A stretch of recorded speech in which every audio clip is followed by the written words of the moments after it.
Hello guys, welcome to my YouTube channel Namaste history. आज हम पढ़ने जा रहे हैं बहुत ही इम्पोर्टेंट टॉपिक, जैसा कि आप स्क्रीन पर देख रहे हो, जिसका नाम है नीति आयोग। देखो, नीति आयोग हम पढ़ते तो हैं, लेकिन क्या होता है कि अपन जब पढ़ते हैं ना, तो हमें यही नहीं पता होता कि नीति आयोग की फुल फॉर्म भी क्या है। तो सबसे पहले जो इसके नीचे लिखा हुआ है ना, ये नीति आयोग की फुल फॉर्म ही है। जो क्या कह रही है, नीति आयोग मतलब हो गया national institution for transforming India. इस नीति आयोग ने, पता है आपको, प्लानिंग कमीशन जो हमारे 65 साल पुराना कंसेप्ट था उसको ख़त्म कर दिया। नीति आयोग हमारा 65 साल लगभग, प्लानिंग कमीशन हमारा 65 साल पुराना कंसेप्ट था, उसको नीति आयोग ने रिप्लेस किया है। ठीक है, तो चलिए आज हम देखते हैं नीति आयोग को। तो देखो, सबसे पहला अगर कहानी आई निकल के, तो क्या आया कि नीति आयोग ने रिप्लेस किया है किसको? प्लानिंग कमीशन को रिप्लेस किया है। किसको रिप्लेस किया है? प्लानिंग कमीशन को रिप्लेस किया। और कब आया है ये? 2015 में आया है। नीति मतलब अगर हम संस्कृत में भी बात करें तो मतलब होता है morality, behaviour, guidance. Full form याद रखेंगे, national institute for transforming India, ये लिखी हुई फुल फॉर्म इसकी, national institute for transforming India.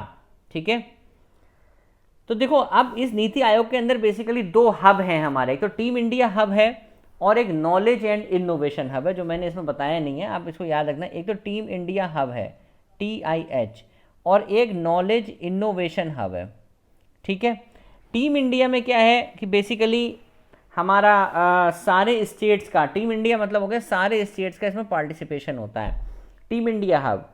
और नॉलेज हब में बेसिकली क्या है कि हम यहाँ पे क्या क्या चीज़ें लेके आएंगे नई नई। तो ये हमारा बेसिकली क्या है, नीति आयोग का फंडा।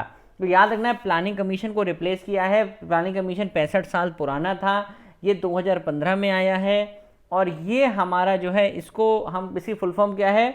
National institute for transforming India. ये हमको याद रखना है। ठीक है, अब देखो, एक ये बात आती है यहाँ निकल के कि क्या ये कॉन्स्टिट्यूशनल बॉडी है, क्या ये स्टैचुरी बॉडी है? ना ही ये कॉन्स्टिट्यूशनल है, ना ही ये स्टैचुरी है। पहली बात, नीति आयोग ना ही आपका कॉन्स्टिट्यूशनल बॉडी है, ना ही आपकी ये स्टैचुरी बॉडी है।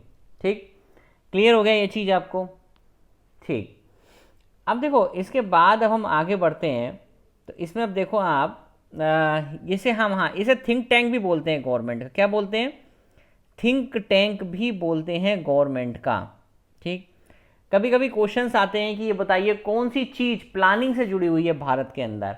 तो भैया उसमें ध्यान रखना कि हमारा फाइनेंस कमीशन ऑप्शन होगा, NDC हो सकता है, rural development, ministry of urban development और पार्लियामेंट।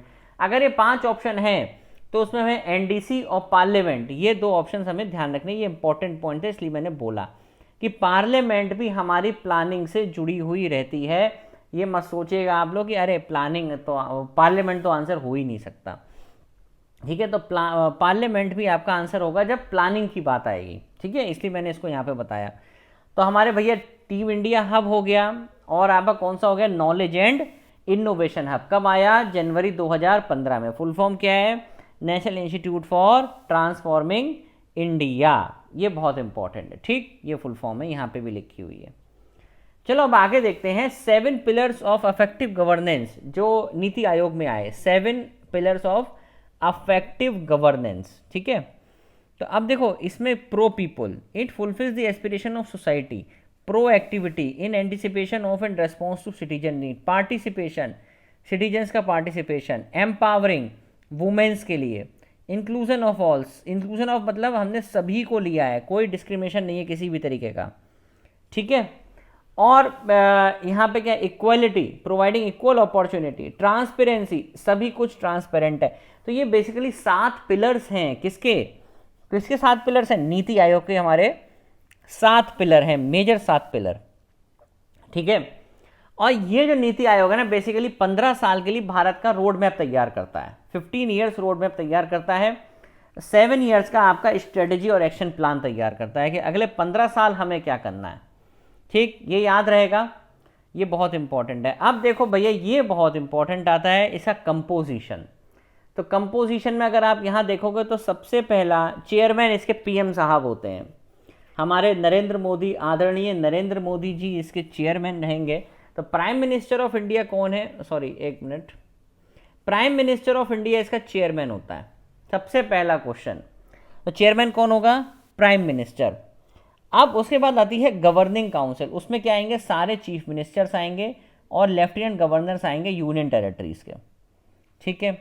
उसके बाद आएगी regional council. Regional council will be created to address particular issues and possibilities affecting more than one state.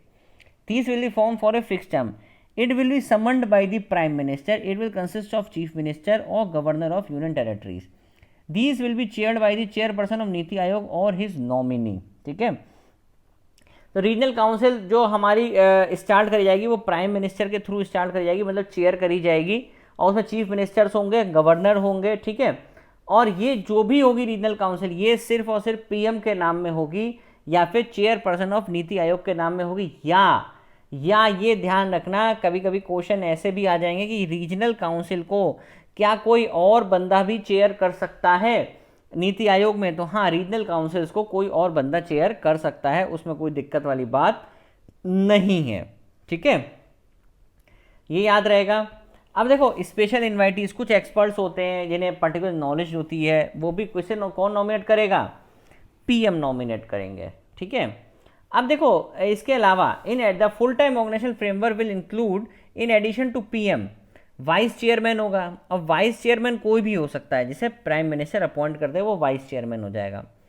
अब मेंबर्स की बात आएगी, फुल टाइम मेंबर्स हैं फुल टाइम, और पार्ट टाइम मेंबर्स क्या होंगे, maximum of 2 members from foremost universities, research organisations in ex officio capacity.